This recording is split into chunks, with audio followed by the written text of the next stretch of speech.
Welcome to Solanki education digital.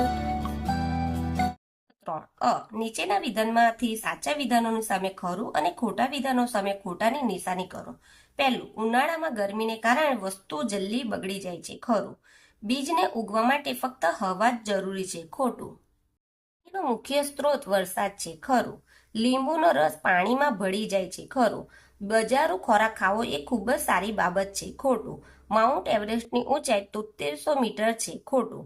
ઉપરકોટના કિલ્લાની દિવાલો પહોળી અને મોટી છે. ખરું. સૂર્ય એક પ્રકારનો તારો છે. ખરું. કૂતરાની સૂંઘવાની શક્તિ ખૂબ જ તીવ્ર હોય છે. ખરું. બધા સાપ ઝેરી હોય છે. ખોટું.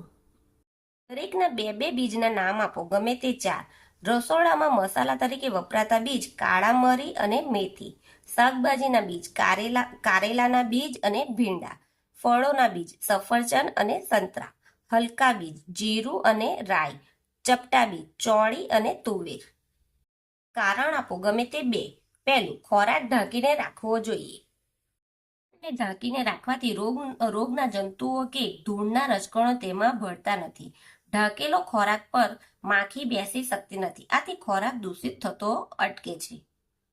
આપણા રહેઠાણની આસપાસ ગંદા પાણીના ખાબોચિયા ભરેલા ન હોવા જોઈએ. આપણા રહેઠાણની આસપાસ ગંદુ પાણી ભરાયેલું રહે તો તેમાં મચ્છર ઈંડા મૂકે છે, આથી મચ્છરોનો ઉપદ્રવ થાય છે. મચ્છર કરડવાથી મલેરિયા રોગ થાય છે, આથી મચ્છરને ઉપદ્રવ ન થાય તે માટે આપણા રહેઠાણની આસપાસ ગંદા પાણીના ખાબોચિયા ભરેલા ન હોવા જોઈએ. માખી માનવજાતનો શત્રુ છે. માખી કચરો, એઠવાડ, દર્દીના મળ, ઉલટી, ગળફા જેવા ગંદા પદાર્થો પર બેસે છે, ત્યારે તેના પગ પર તેમજ શરીર પર રોગોના જંતુ ચોંટે છે. આ રોગના જંતુઓ ખોરાકમાં ભળે છે, આથી ખોરાક ગંદો અને દૂષિત બને છે. આવો ખોરાક ખાવાથી બીમાર પડીએ છીએ. આથી માખી મનુષ્યમાં ઘણા રોગોનો ફેલાવો કરતી હોવાથી તેને માનવજાતનો શત્રુ કહે છે.